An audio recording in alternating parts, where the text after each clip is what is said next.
All right, guys, welcome back to another episode of the ADHDads. We got a really special guest here this week. I'm very excited to kick things off. Before we do, I'm your host, CJ. And I'm JJ. All right, and we are joined this week by Pete Beskas. He's the host of a podcast called Tools for the Modern Man. He has a consulting business where he coaches men and dads on how to live more meaningful and connected lives to their families.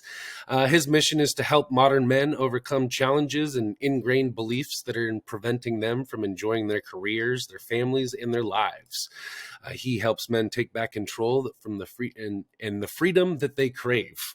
I'm really excited to have Pete here because he focuses a lot on anger talk too, and we just did an episode a couple back here, and it's a topic that's near and dear to my heart. So welcome, Pete. Can you tell us a little bit about yourself, brother?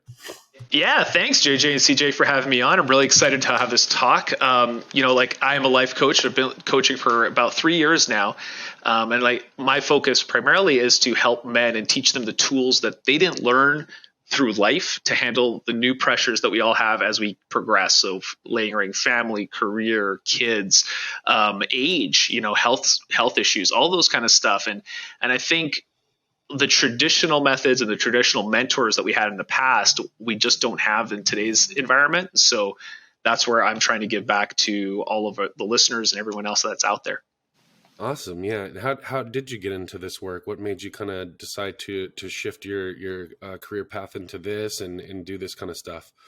Well, I spent 20 plus years in the oil and gas industry and energy as an engineer, and I had my own midlife crisis. I got married, had kids, was promoted, and through my own crises, I realized that the only way I was going to get out of it was to evolve and to change and to get support and to put in boundaries and buffers to help me succeed. And it was only through a major life event and subsequent years of suffering that I then learned those tools. And that's kind of where I was like, well, I can't just keep this to myself. I have to share it with people. Isn't it funny how those life changes are the ones that are the catalyst for us to either grow or get buried? I heard something the other day that's really been sticking with me. It said change happens in one of two ways, either voluntary pain or involuntary pain. So 100%, right? And I've seen that too. And I think it comes at a certain age, or maturity, when we start to see how some of our previous beliefs get challenged. And then we're stuck with now what, and I think that's where a lot of us face that typical midlife crisis, is that we check off all the boxes, we do all the right things. And then at some point we're like, this isn't working for us anymore. Like nothing's changed, but I have. So what did a midlife crisis look like for you? You went out and bought a leather jacket and a motorcycle and got a tattoo? No, mine was pretty, I do things big, Colton. So I do things pretty big. I quit my job like I said, my career of 20 years. I sold everything and I moved to California from Canada with my wife and kids, who at the time were like 3 and 2 years old, to start a dental practice. Because, hey, if I can do that, if I could do, engineering, I could do, managing of a business. And my wife is a dentist. And that was my midlife crisis. However, I didn't realize I was jumping out of the frying pan into the fryer with that. And that put me on another 3-year journey of pain, suffering, and challenges. And throw in COVID. All of those became a pressure cooker that really did force me to change, to evolve, or kind of regress. So it was really, I had no choice. I had to either evolve or die. Yeah, I'm curious about that because, midlife crisis, could we also consider calling it a calling? Something that, when we hear about the human brain doesn't mature fully until we're in our later 20s, and we've already gone through all this higher education, then we realize this isn't quite the path that I really think I'm called to go on. What does that look like? Is that a midlife crisis, or is that just realizing I'm identifying who I really am now? Yeah, and I talk about this a little bit in my podcast as well. It's what are our phases in life, right? And I believe the early phases is us just trying to learn the mechanics of being alive, walking, talking, eating, potty training, all those things, right? How to communicate with people, how to talk, how to make a friend. The next decade is really us in an emotional maelstrom, right? Till we hit our 20s. Now with our going to school and prolonging kind of adult life, we don't really face true challenges until we're in our mid to late 30s, late to mid 20s. And at that point, we're on the rails. Like, we're following the rule book that our parents or our friends set up for us, the ideas of what we think we want. You go to school or you don't go to school, you follow a passion. And then you start to layer in relationships. And I think at that point is when you start to really feel friction. Right. Careers are one thing. I think men especially like to lean back on careers because they feel control there. If I show up, if I do the work, I will get a bonus or I will get a salary. And there's this feedback loop that you get, right? Positive or negative. And then you start to build in relationships, and those are its own challenges. And then you throw in children, which we're all not prepared for once they happen, right? And each child is completely different. If you have multiple children. And I think at that point, you really start that friction in life really starts to challenge some of those beliefs that you have. And that's when you start to ask yourself those hard questions, like, is this what I want? Is this what I want to teach my kids? What's the legacy that I will have for my life? That's the rude awakening, I believe. Yeah, I got to be honest with you. I'm still trying to figure out how to walk, talk, and potty train. It's an endless pursuit. But no, you're right, man. We don't have this training as men, and I think that especially for myself, I think I made a lot of mistakes in my 20s and 30s, just kind of reacting rather than, than acting on who I wanted to be and become. And I think a lot of men and humans in general do that. We just kind of breeze through life and not really give too much thought to the direction or the intention that we want to put behind it, so, but I have been encouraged, since I've become a stepfather and kind of gotten into this space. I really feel that a hopeful space is here for men in general, within the last 5-10 years or so. I feel like there's been a lot more coaches like you and a lot more podcasts like the Tools for Men and us here at the ADHDads and a lot more resources for us men to live the lives of what we're talking about here. So I'm really happy to have you on and have you talk about the stuff that you're doing. So I know that you kind of get into anger a little bit too. Where does that come from for you in your life, and why is that important in your coaching? Yeah, anger is one of those things that I think we all feel and all struggle with. If you're a man and you grew up in the 80s, 70s, 90s, right, you're going to be struggling with some confusion around anger. Our society likes to promote anger. Our society likes to see it as the one negative emotion that you can show as a man. And I think that's what we gravitate to, which is why it's something I'm really passionate about working with men over, because in my personal belief, anger has no place. The reaction of anger has no place in our lives today, right? None of us take up the sword, go onto the battlefield, and fight for our, with the exception of the military.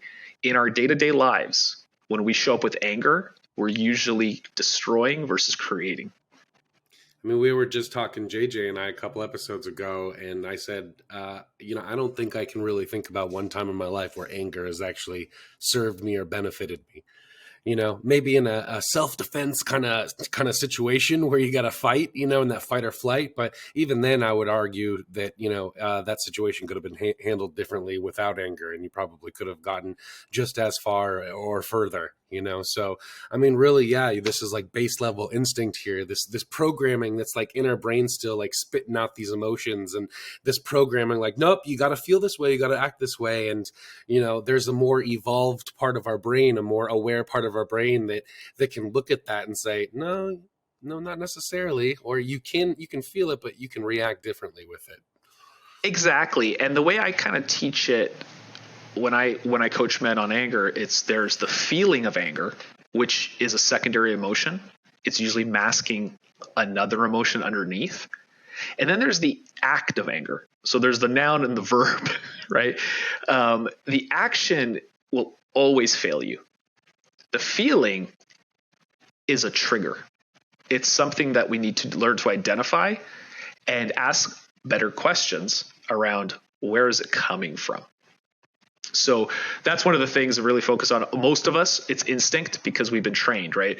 Whether you're a child in school, especially if you watch sports, I think this is one of the biggest places where anger is encouraged, right? Get aggressive, go after that person, stand your ground, all those kind of tropes that we were all taught with. And then you look at the media or the movies that we watch. We'll put, violent movies on TV over sexual movies, right? Because we're more afraid of sex than we are about violence. So, for example, as a little kid, you'll be watching violent movies, from day one. So that's okay. Being violent's okay. Being aggressive in sports is okay. Not showing your emotions. Thankfully, we're changing as we're evolving as a species, but not showing your emotions when we were growing up wasn't okay. But being angry was. Yeah. So I've met lots of guys who say, I don't, I'm not very emotional. It's like, well, do you get angry? It's like, yeah. Go, then you're very emotional. That's Just an emotion. One emotion kind of guy. Exactly. You're limited. It's funny you say that about the sports piece too, because my nickname in high school football was "Can't make a good play until you piss me off, Kowalski." And that's what the coaches would call me. And that's the coaching methodology that they use to spark inspiration out of me. We just got to piss Kowalski off. He'll go out there and make a good play. It's just what kind of names can we call him? What kind of finger pointing can we do in his face to get this kid riled up? And that's why I hate football, gentlemen. Well, and that's it, right? And that's what we teach. And so therefore, when we get older, we have these lies that we tell ourselves, which is, oh, I need it. I need anger to motivate myself, right? And I know that for myself personally, I would use anger to motivate myself to get up in the morning, but to get through a day, to get through a hard presentation or some challenging piece of life. But then what I realized is I'd become addicted to that anger. And anger is one of those emotions that reacts in your body very, very quickly. It's shown that anger actually triggers your body faster than any other emotion. And what it does is it releases cortisol and adrenaline and noradrenaline, and all of those chemicals they were designed evolutionarily to only be released in extreme situations. We were not meant to live off of a constant cortisol shot or cortisol shot, right? And so what that does is it puts us in basically heightened blood pressure. It takes away vital functions from other parts of our body, and it keeps us in a constant state of stress. Well, we all know what stress does, right? It's cancer, heart attacks, strokes, obesity, diabetes. Our society right now, the number one cause of all of our deaths is stress. Yeah. The majority. Yeah, and that amygdala part too. It's like, that's that caveman. That fight or flight was because we had cheetahs and lions and mammoths chasing us. And now it's because we've got deadlines at work or a test or we're late for a soccer practice. But it feels the same. It's the same physiological reaction that's happening in our bodies. It's the mind piece that we have to learn to work with to say, like, step back from that. No. There's no lion here. There's no saber-toothed tiger here. Yeah. The problem we get into, and those of us who are familiar also with ADHD and with ADHD children, right? The problem we have here is teaching those tools early enough. We weren't taught those tools. Yeah. We weren't taught those mechanisms to overcome our snap judgment emotion, right? We weren't taught to take a pause, to time out, take a deep breath, how to balance against that. We call it a volcano in our house. When's the volcano going to erupt? And that's what we're trying to undo. We're trying to undo 30, 40, 50 years of programming. That's where coaching helps. So Pete, you mentioned earlier that, like anger was a motivator for, doing something at work. And then you also mentioned it being a secondary emotion. Where along the line are we missing that step to identifying that secondary emotion if we're saying anger is the motivator, but really that's the secondary emotion here? Yeah. So what people use with anger, because it's the acceptable feeling, that's what so kind of we paint the brush over everything else. You ever see those old paintings and underneath the painting there's another painting and the artist just painted over it? It's the same thing with anger. So we go to anger because we're trained to. That's like acceptable, let's use it, right? It's motivating. But if we actually dig deeper and we take a pause and reflect on the anger, we can see it's usually a handful of other things: frustration, shame, fear. Right? The other one's rejection as well. That's a big one. But when we're feeling, defensive, when we're feeling rejected, when we're feeling shame for doing something, we'll react with anger because that's the one we're trained to do. And that's what gets us into trouble. Because let's take, for example, children. When we get angry at our children, it's one of two feelings I found: fear or frustration. So your kid will run out into the street. You'll get angry. You'll pull them back. What are you doing? That's fear. It's not anger. When we're there being annoying, jumping on the couch, yelling at the top of their lungs, and we're trying to do some work, we yell at them to shut up. That's frustration. But the anger is what we're using as the tool. I really like the piece that you said about, anger being a noun versus anger being a verb. And JJ and I were just having a conversation the other day where I was telling him that, in some of the earlier arguments that my wife and I got into, she said a piece to me that has resonated with me. And I don't think that I've ever been told that before. And she said, it's okay to feel anger. It's just how you express it that I have a problem with, and I don't, Pete, no one had ever said that to me before. I had gone through my whole life and people had just said, like, don't be angry. Just don't be angry. Just stop being angry, And I would just have that mentality. Okay, you felt anger. Just don't do it again. Just don't do it again. Just, you'll be okay if you just don't, But how am I supposed to go through life and not feel an emotion, a part of my instinctual programming, But when my wife said that to me, it was like, oh, okay, you're right. And I think it's what you're saying here, in that anger can be used as a tool or like a light bulb moment of like, no, you don't have to feel this, but there is something that needs to be uncovered here. There is something that we need to talk about or that we need to communicate about in a different way. So let's get that. And, I've mentioned a couple of times on the show, JJ, where I had that mentality in my life of just run away from the anger, run away from the negative behaviors that I don't want. And when I really started looking at them as opportunities to, oh, you know what? And I think that that's what we're talking about here. And that's what I've been kind of trying to articulate over the last couple of episodes is once I started looking at anger as a noun rather than a verb, as a thing that hits that little bit dinger in my head and says, something's going on here. Let's ask some more questions to uncover that, rather than this is an expression of what you're feeling and who you are right now. And once I differentiated the two between the noun and verb aspect of it is when I personally really started to have success with uncovering the whys to those outbursts. And I would agree with that. I think the awareness, I kind of coach this all the time. Awareness is the first piece. You can't, and it goes back to my engineering roots, you can't solve a problem that you don't know you have or you're not aware of. And it's really about identifying triggers and asking yourself, okay, what is underlying why that trigger matters to me? Like, what is it that's causing that to happen, right? And once you ask better questions around it, then you can really start to dig deep. And I'm just going to caution, this is where the problem lies for most people. Once you uncover the problem, a lot of people are afraid to solve it because it's scary. It's scary for a grown man to really feel shame. It's scary for a grown man to admit that he's afraid, right? Or for a grown man to admit that this feeling of rejection is what's causing him to act like have a tantrum.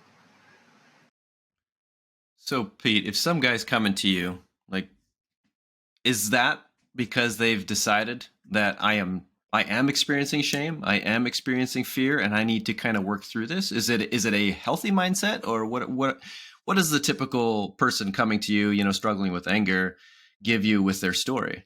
Most people are just trying to deal with the after effects of anger. The bull in a china shop. They see all the broken glass and they're like, oh man, like I gotta take care of this. So there's usually some pivotal moment where somebody will look in the mirror and be like, this can't go on. That's how I started studying it, and that's how I started to deal with it, was with my own anger. I was at a very high anxiety place, a lot of stress, a lot of things not going my way, in all facets of life, and I was taking it out on my children, verbally yelling, screaming. And it took a moment where I had looked at the look on my son's face when I was yelling at him, and I saw the fear reflected back and the shame reflected back. And it was in that moment that that's what shone the light on me to say, oh crap, like I'm propagating this. My actions are having a real effect on a 3-year-old who doesn't know any better. Like, they shouldn't look at their father from a place of shame and fear, was the thought I had about it. So, and I think that's what most people who come and talk to me start. What's interesting is one of my first, I always love the very first coaching session I have with men on anger. And we uncover one idea, one thought, and then to show them the underlying feeling usually is quite revelatory. I had one, I'll give you guys an example. I had one client, and in the first, I think we all feel this way when our kids are being disrespectful. My kid's talking back to me. My kid's being disrespectful. That's a trigger for a lot of guys, right? Like, you can't speak to your father that way, and you get angry. And what we did is we kind of went down the rabbit hole as to why would you feel angry if your child was speaking to you in a certain way? And what does disrespect mean? Ultimately, because we like to throw these words out, but we don't question ourselves further. And when we followed that rabbit hole down, disrespect meant that she didn't love him. And that was an eye-opening statement. I'm angry at you because when you're disrespectful, it means, and I make it mean you don't love me. Therefore, I'm rejected.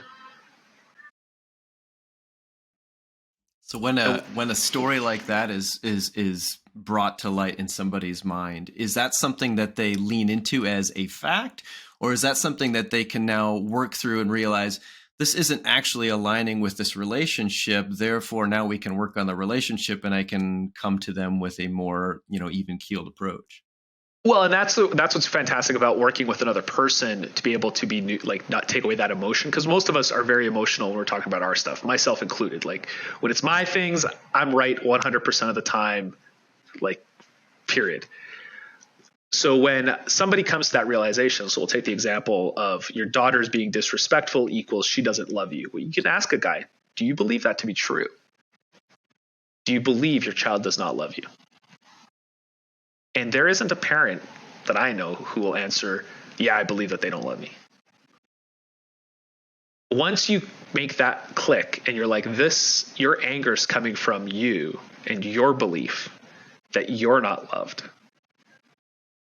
It's very easy to kind of work your way back up out of the rabbit hole to show how that anger shows up to your children, to your spouse, to the people around you, in a way where they now feel that they're not loved by you because of the response.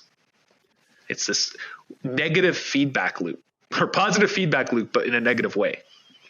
Well, and I feel like, man, that 9 times out of 10 when I'm angry, and then once I realize what I'm angry about, it's something silly like what we're talking about, right? Like, once you uncover the other emotion under the anger, it's something silly like that, like being disrespected or feeling unloved from your kid, which, again, like you're saying, if we really take a pause to ask ourselves that question, is that what's really going on here? No, why do we attach so quickly that aggression to a situation when we feel something like that? It's, if we could just pause and cast that Harry Potter spell, ridiculous, on the thing that's making us mad, we would realize how ridiculous it is, Yeah. And that's actually some of the techniques I use for myself, especially because I think it's if you've been trained for 40 years in a certain mindset, you're not going to overcome it in 5, you Yeah. know? So it's something that I'm very aware of, and I catch myself, and I like to do audits even after I've had a blow up now. Yeah. So you'll see, like, if you have a blow up, if you have an opportunity to review it in your head and say, well, what triggered me? What was that? And then you can kind of dig deep into it. Once you kind of come to grips with it, it's so much easier to go and apologize, because this is another thing I know guys don't do. We don't apologize, Yeah. but it doesn't cost us anything. If anything, what it does is it adds some integrity to bad behavior, right? It allows us to go back and say to the person that we got upset at, I apologize for that reaction. This is what I was thinking. This is what I was feeling, and sharing with them. And it's super powerful for our children to see an adult who does overreact, acknowledges that they overreacted, and explains to them why. Because now they get to see the process as well. So the next time they talk about their feelings or they talk about their issue, you've modeled it for them. I'm kind of curious to how that process goes when you're coaching with the client. It's never easy to hear or dive into or ask the right questions about yourself of why you're angry or what's underlying to that, and when you're coaching men, especially ones that maybe we're talking about have a little bit of an aggression problem, like how do you support them in asking the right questions without pissing them off. Well, and I think this is it. You can't be afraid of upsetting someone, because it's part of the process, right? It's part of the process of uncovering years and years and years of burying things. And you're going to trigger, but the power is in the questions. The power is in the awareness piece, right? And like I said before, if I'm not reacting, why do we get in fights with our spouses? Because both people want to be right. Both people want to be heard, right? So you can never really, in my opinion, you can't really solve your anger issues by talking to your spouse because no one's neutral there. Whereas when you're with a coach or someone neutral, a therapist or anybody else, that person will not react to your anger. And that's powerful. And I think a trap a lot of marriages fall into too is a lot of couples do rely on the other person to fix their anger problems.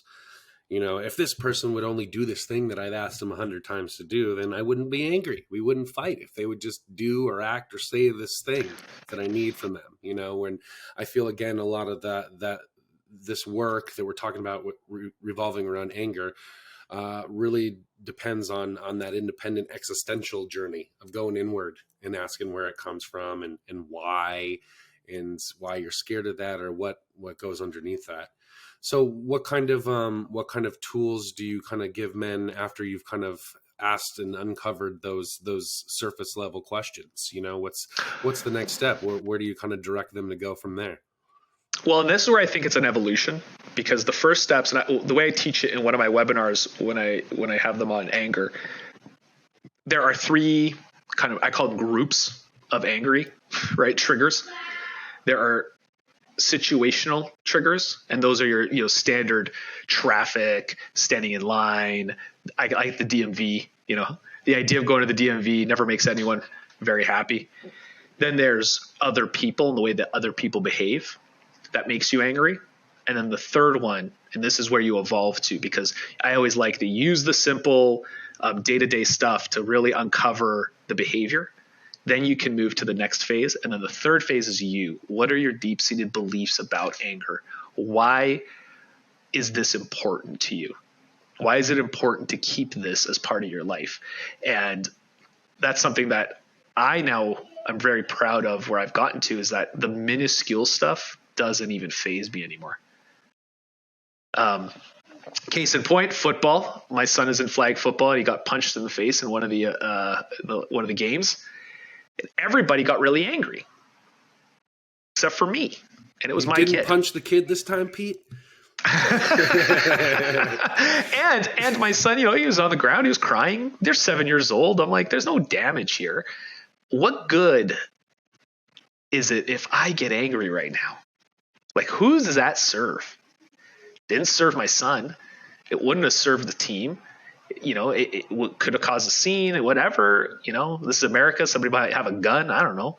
But I want to be able to be the calmest person in the room. And I can't do that if I'm angry.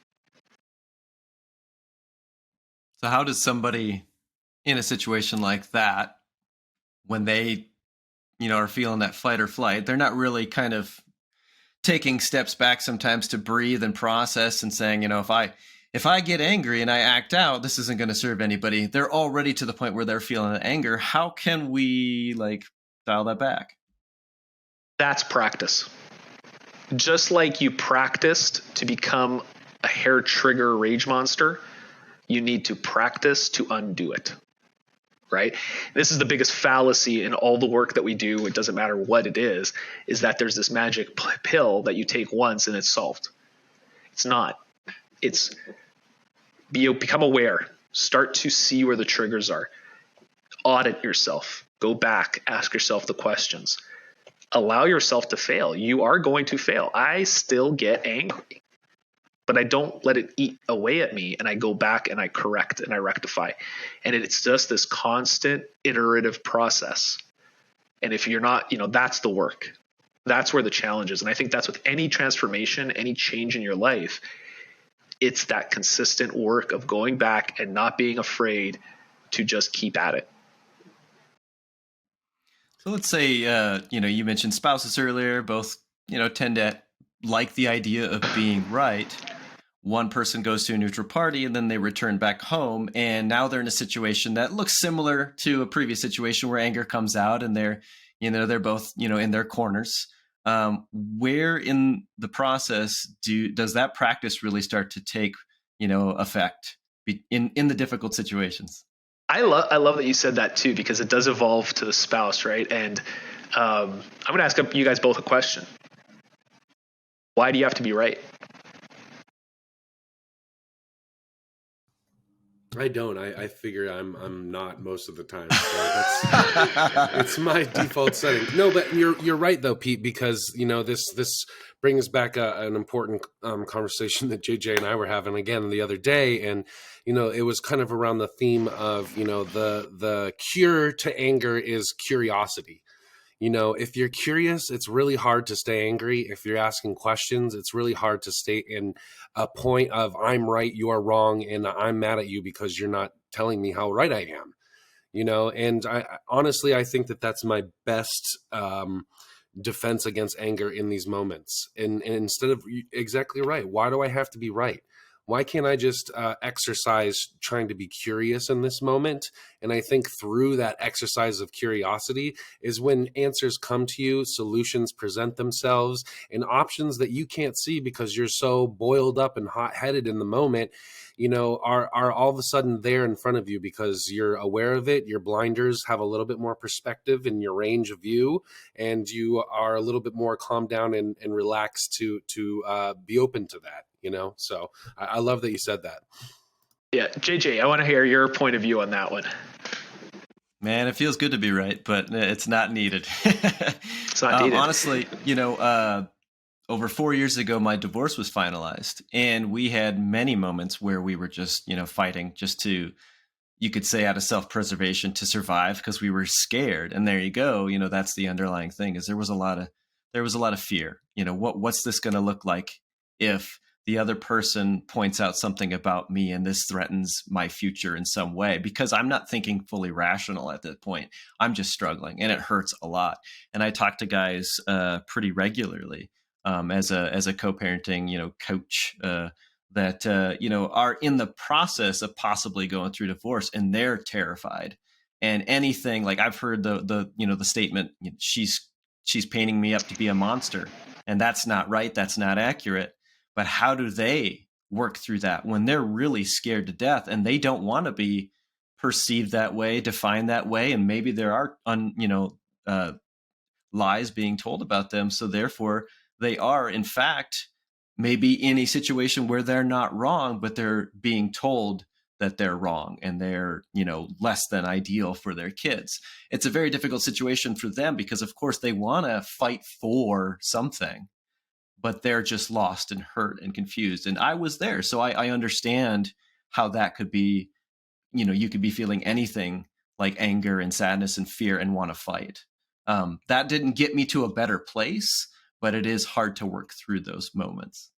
Yeah, and I would say just to take this one step further, it's the first question I ask. Why do you want to be right? Is a really powerful first step. The second level to this, this is for the majority. I wouldn't use this specifically for, say, divorce cases, but in what way is this person right? Because just to elaborate on that, one of the reasons why we get angry is defensiveness. What does this mean about me? How does this make me less than? Right? And we love to celebrate our strengths, and we love to ignore our weaknesses. But we are composite, three-dimensional human beings, and we have fallacy. Like, we are fallible. So if, somebody calls you out and says you were a jerk or you are a jerk, right? That is an inflammatory comment. But isn't it true that we can all be jerks sometimes? So when you embrace the criticism, say, yeah, you know what? You're right. I can be insensitive sometimes. And in your head, I can also be loving. I can be afraid, but I can also be strong. And I always think of it like, those kind of jujitsu karate people. The best way to deflect a punch is just to let it go past you. You don't lean into it. And it's like that whole adage, be like water. Accept a little bit of responsibility for it, and then it loses that power. Yeah, the way that we react to anger and the way that you describe makes us all feel like a little child having meltdown, right? And that's really what this is. That's what anger is. That's what it makes us look like, when we get into these moments. And just, again, what we're talking, going back to what we were talking about earlier, I think that really that this could be a powerful tool here. This doesn't need to be an emotion that you run away from or that you treat as a verb, like we're saying earlier, where this is a great noun to show you again, like, ooh, what a great opportunity for me to show up here. What a great opportunity for me to be curious and to figure out what's going on. Instead of me trying to be right now, which is that little spark, that anger that's going, no. Defend this, get angry, show some power here so you can keep that control over being right, And instead of that, when we feel that, why don't we switch to, instead of looking at it as, a verb and a big old meltdown moment for me to get my point across, this could be a moment of, ooh, what a great time to grow right now.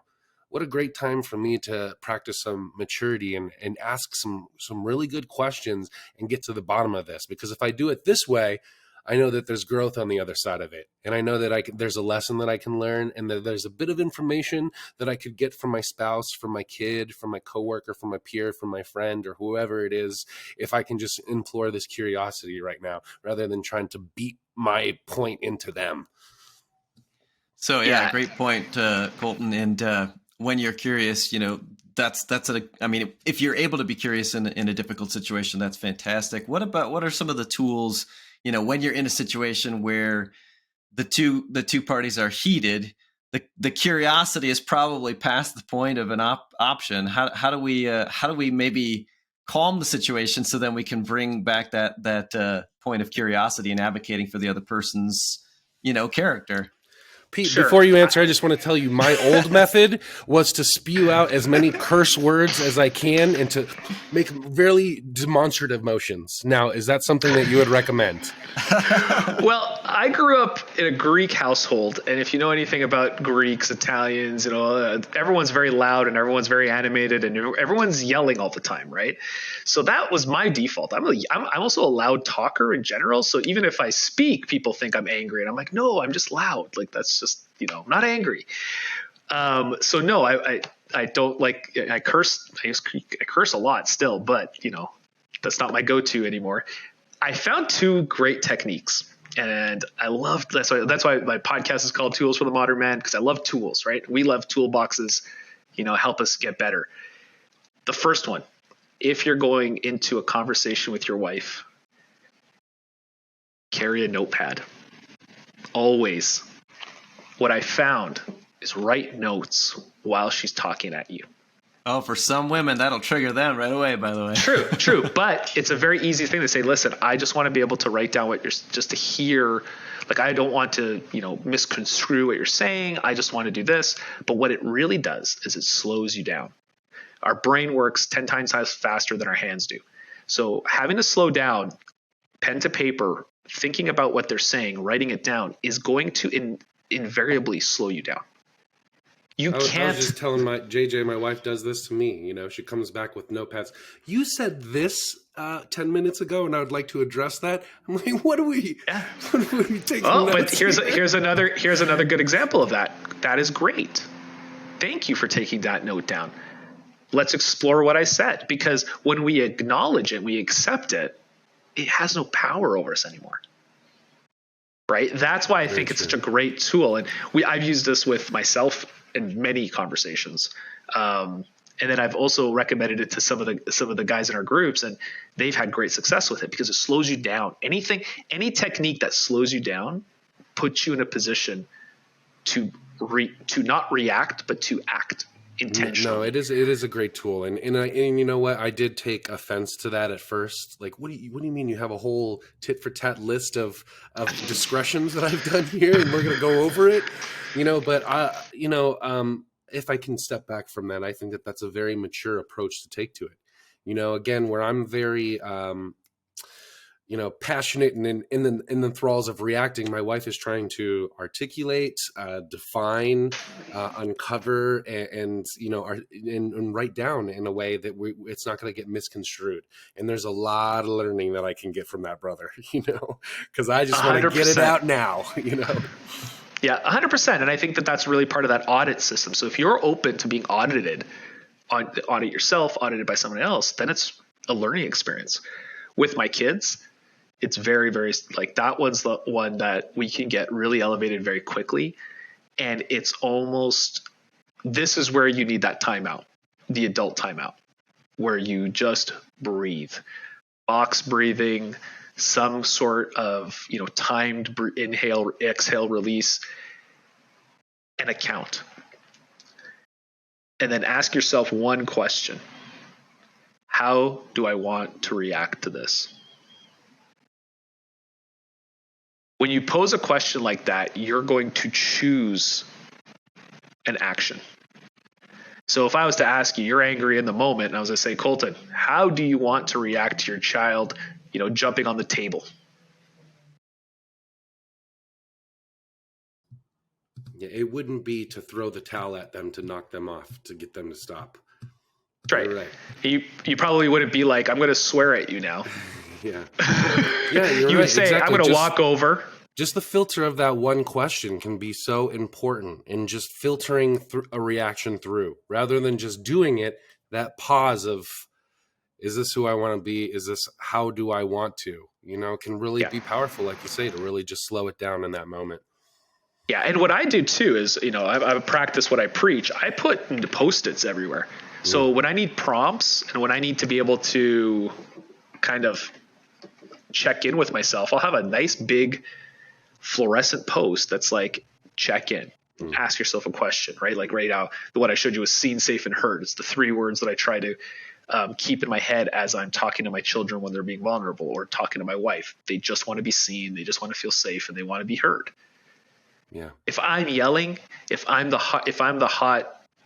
volcano in the room, they're not feeling any of those things. Yeah, I really like that you use Post-its. When we were talking about our anger issue or our anger episode, I was talking about how I like to wear bracelets.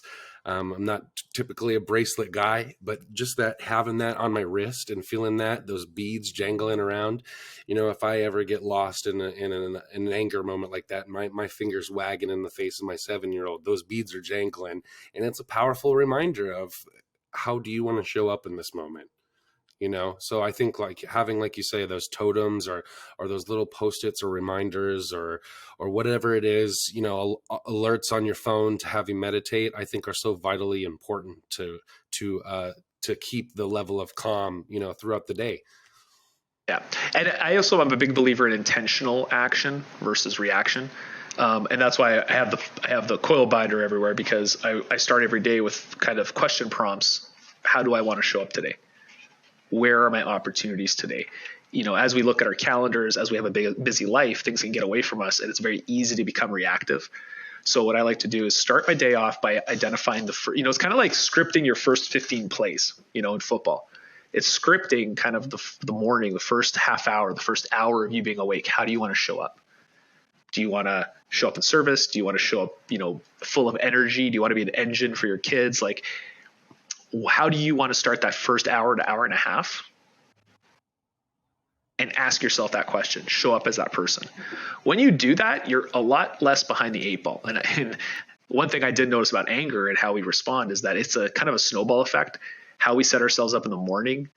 If you start off like, oh, this is going to be a shitty day. That in and of itself is the worst thought you could ever generate first thing in the morning. So it's kind of, I kind of take the reverse. How do I want to start? Yeah, you're right about the snowball effect. An example was that on my way to work one time, somebody cut me off, and then somebody almost hit me on the side, and then another incident. By the 4th incident, I just kind of went, what is going on this morning?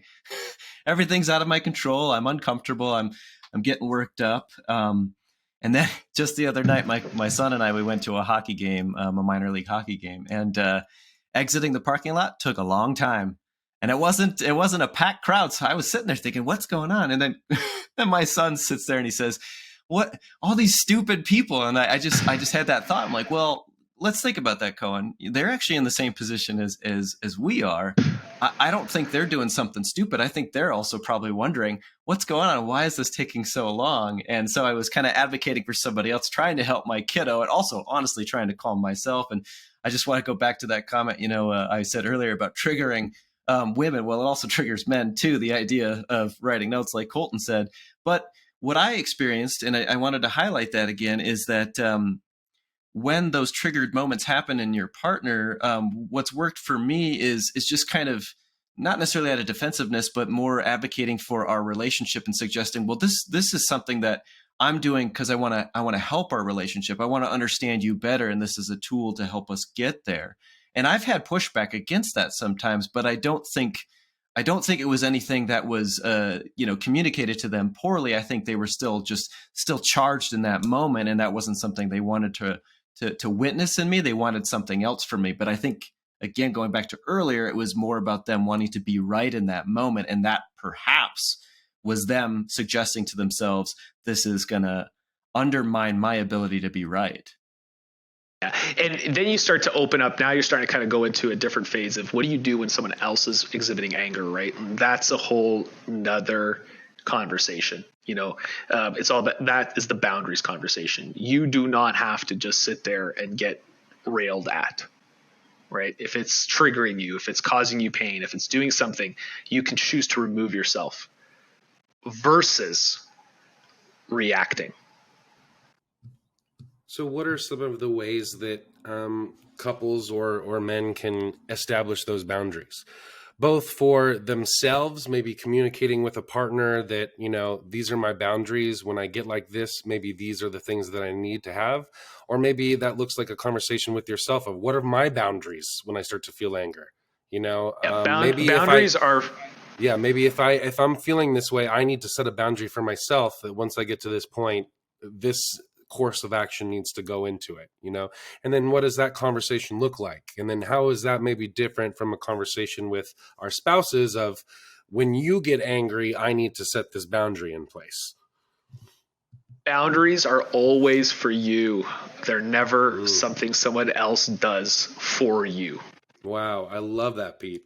Wow, can you go into that a little bit more? That's why I said this is a whole nother podcast. You do not create a boundary that starts off like this. Yeah. When I'm like this, you must do this. That is not a boundary. Those are instructions. That's interesting because I think a lot of men look at boundaries that way, Pete.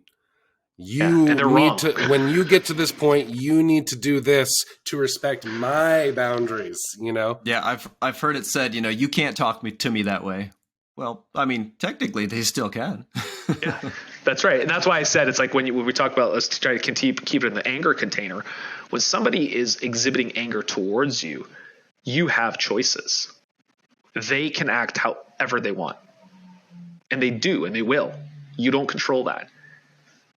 You can step up and reflect the anger back. You can walk away. Or you can shut down, which is the freeze component. But you have choices. You need to know your boundaries. You need to define your boundaries and communicate your boundaries. For example, if you're getting yelled at by your wife, I appreciate you're angry, but I don't have to stay and listen to this. They can continue to be angry. It's fine. Man, they'll be fine. Just so powerful because, I mean, we talk a lot, especially in a lot of these co-parenting calls that JJ and I do, and a lot of men that are going through separations or divorce. Boundaries is a big issue that we talk about, and we were just having this discussion about what are boundaries, how do you define them, and how do you enforce them? And again, a lot of people look at it as you have to stop doing this thing or it's on you, where you're absolutely right. I think a boundary is for yourself. When are you going to realize is your threshold of stopping, and what are you going to do to prevent yourself from going there? Or once you do go there, how are you going to react? A lot of us have this subconscious resentment that we bring into our boundaries with our partners. I'm going to establish a boundary. Like JJ says, you can't talk to me that way. And then when they do talk to you that way, and like you say, they're going to, there's no consequence. There's no physical, course of action that happens after that threshold, that boundary's been crossed. Instead, we just resent them. Well, damn it. They crossed my boundary again. They didn't listen to me. How dare them? I'm just going to hate them silently and subconsciously from here on out. And the next time I do it, I'm going to be even angrier at them, but there's no, where do we go? There's no physicality there. There's no, okay, well, this happened, so I need to, change or grow or reconfigure what the course of action is from there, So just interesting. I love this conversation. I don't know if I'm that's why I making said sense. The boundaries is a huge one. We talk about it quite a bit in our groups too. It's like, but that's a huge, oh my God, it's almost the next phase after you get a grip of your anger, which is, challenging enough, but boundaries are, now you're incorporating other people. Oof. I guess the question I could bring it back to anger is how do you express a boundary without, the other person perceiving it as this person's fighting me and now they're just trying to get the last word? This is where that identifying of strength in yourself, you need to set your boundaries. You need to take responsibility of your actions, your thoughts, your behavior. It's up to the other person to do the same. Right. And this is where we've bled in. That's why I said, as we get older, we're in these relationships. We start to muddy the waters between self and partnership. And unfortunately, most of us have created codependent partnerships, right? Taught how to create positive, functionally mature relationships. And that's why that whole other arm exists of, couples therapy and everything else. Wow, this was fascinating stuff, Pete. Really can't thank you again for coming on this show and sharing all this with us. Is there anything that you would like to share with our listeners, or resources or places where our listeners can find you, or some of the tools that you have for them? Yeah, definitely. Like, first place to go is my podcast, Tools for the Modern Man podcast with Pete Beskas. You can also sign up to my mailing list on my website, petebeskas.com. I'm planning on releasing actually some new anger material through my mailing list and through some other avenues. So it's going to have like some videos, some tools, some techniques, much along the lines of what we talked about here, but to dive deeper. And then I also offer kind of a 4-week master class to helping people overcome anger. It's like a really powerful 4 weeks. So they can always just reach out to me at my website. And like I said, it's a journey. It's the first step on the journey. Yeah. Well, not to worry, guys. We will have all that info in the show notes for you. But Pete, man, this was great. We're definitely going to have you back on, and we'd love to come on your podcast too and talk about some ADHD stuff. So I know I can't wait. You've started a journey quite similar to our own with some of your little ones. So I would love to kind of pick your brain and talk about that with you and hear your experiencing what you're experiencing in your household with that. So yeah, that would be great. I'd love it. It was great chatting with you guys. Thanks for having me on. Yeah, thank you, Pete. Yeah, and thank you, JJ, and thank you guys for listening. We always encourage and really appreciate your support. So thanks for tuning in, and make sure to like, subscribe, and comment and all that jazz. And thank you, Pete, and see you guys next time. This is the ADHDads. I'm CJ. I'm JJ. We'll see you next time.